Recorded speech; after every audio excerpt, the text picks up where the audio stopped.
Di rumah udah gak ada yang ngerokok, bebersih rumah juga udah rutin, pencetus alergi sudah sebisa mungkin dihindari. Tapi kenapa ya tetap juga kena batuk pilek, ispa, bahkan pneumonia? Setelah saya coba cari tahu, kelembaban udara juga memiliki kaitannya erat dengan kejadian ispa, bahkan pneumonia. Di Indonesia, kelembaban udara memang cukup tinggi, tapi karena cuaca yang juga sering kali panas, mereka yang memiliki AC menyalakannya sepanjang hari. Akibatnya apa? Udara menjadi kering, kelembaban udara pun menjadi rendah di ruangan tersebut.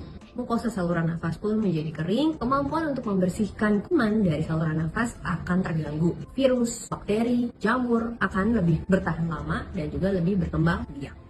Ketika sedang batuk pilek, tentunya produksi lendir di saluran nafas anak akan semakin banyak. Kalau tidak ditangani dengan tepat, bisa berpotensi menjadi pneumonia. Karena itu, Tuhan tidur, makan, cairan, penuhi bagi si kecil, juga memastikan ventilasi rumah memadai. Mama dan papa dapat mencegah mengurangi resiko tersebut dengan cara memasang humidifier di dalam rumah.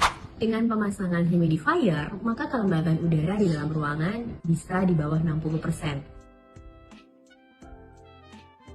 Mama papa bisa memilih humidifier yang memiliki light cell UVC technology.